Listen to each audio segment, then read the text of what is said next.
everyone, welcome to Inconvenient Truths. I'm your host, Jennifer Zheng. Elon Musk's Doge recently revealed some of the crazy spending by the US government.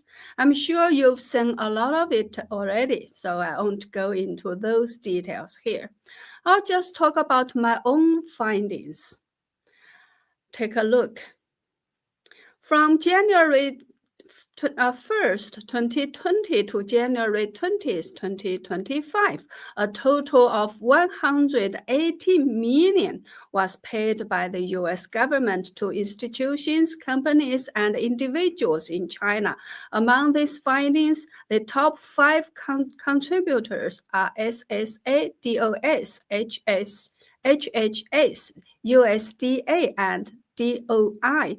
Here are the breakdowns. Social Security Administration SSA over 84 million US dollars. Department of State over 30 million US dollars. Department of Health and Human Services over 7 million US dollars. Department of Agriculture over 562,000 US dollars, and Department of the Interior over $70,000. Under the grant category, a lot of money was given to Chinese universities and the Chinese CDC, the American Chamber of Commerce in the People's Republic of China, and Chinese research institutions such as the National Center for AIDS, STD Control and Prevention. Please pay attention to the National Center for AIDS, STD Control and Prevention. I'll talk about it in a bit.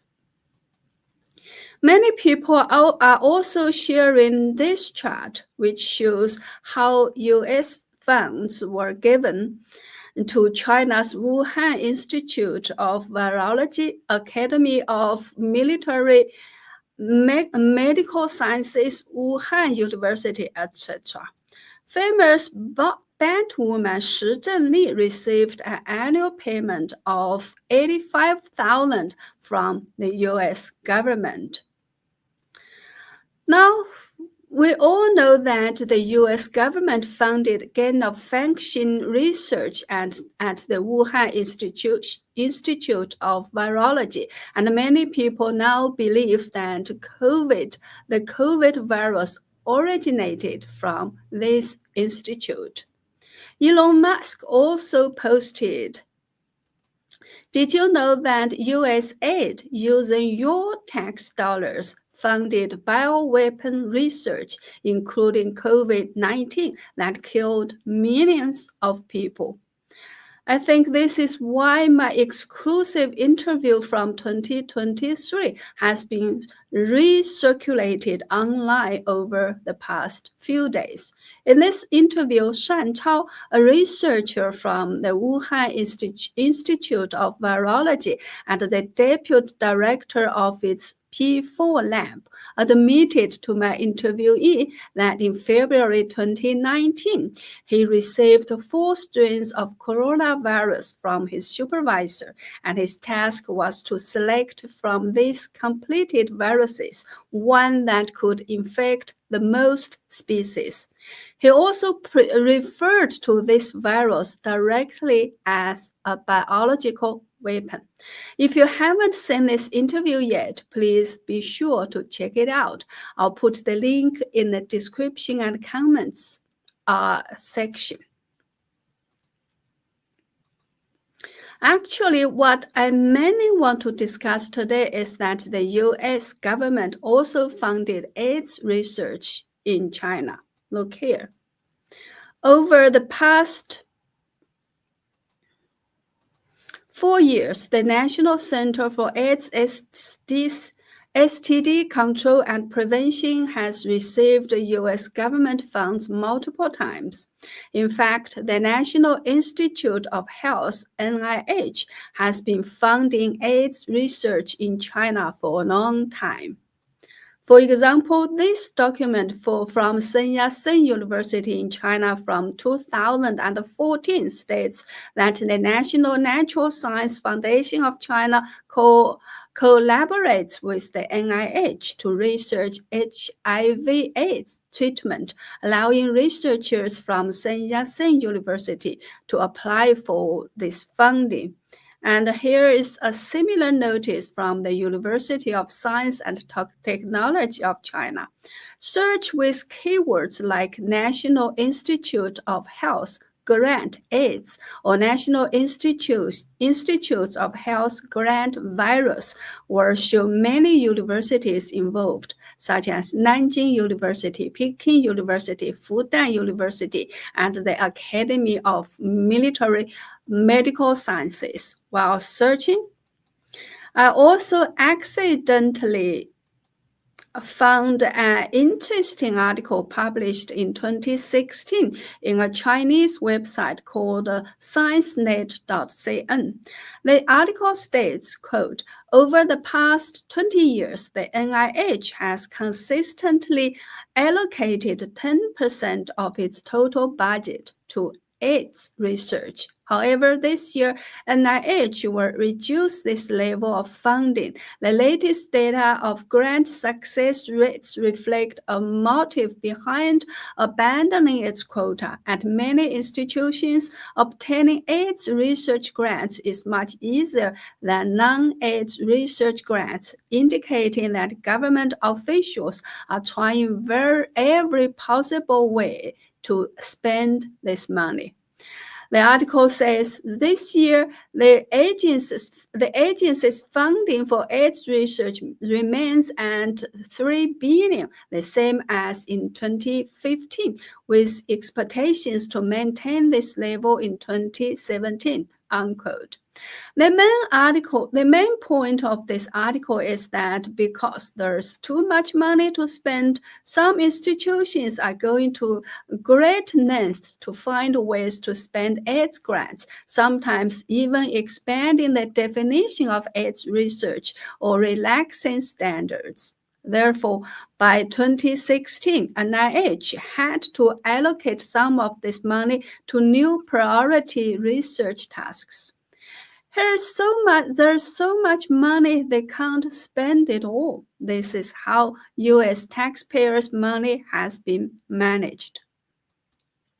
Of course, researching AIDS seems to be a completely good thing on the surface. However, one important research aspect is how the AIDS virus infects human cells. If Chinese researchers figure this out and apply it to create new viruses, what could happen? For example, by combining this mechanism with genetic fragments of animal coronaviruses, they might turn animal coronaviruses into ones that can infect humans. I'm not an expert in virology, so I don't know how likely this scenario is. That's why I'm talking about this. I hope experts in this field can dig deeper. One thing is certain, due to ethical restrictions, many experiments cannot be conducted in the US, so American scientists want to move these projects to China, funding their Chinese colleagues. However, they didn't realize that the Chinese Communist Party has no limits. Once they get the money and some technology, you never know what terrible things they might do. COVID-19 has directly caused 7 million deaths worldwide, and if you counter indirect deaths, the number is about 14.9 million. This virus could very well have been created under such circumstances. I also want everyone to pay attention to this fact. Shan Cao's mentor, Pei Yongshi, besides being a professor at the University of Texas and a fellow of the National Academy of Inventors, has also worked at Duke University, which has funded by NIH, and Duke University has founded China's Academy of Military Medical Sciences. This Chinese article specifically mentions that Pei Yongshi is a specially appointed researcher at the Wuhan Institute of Virology. An article published in the Chinese Academy journal Virologica Sinica particularly places photos of Shan Chao and Pei Yongshi together, praising their success in developing a Zika vaccine. Shan Chao is the first author of the related academic paper, and Pei Yongshi is the corresponding author as well as an editorial board member of Virologica Sinica.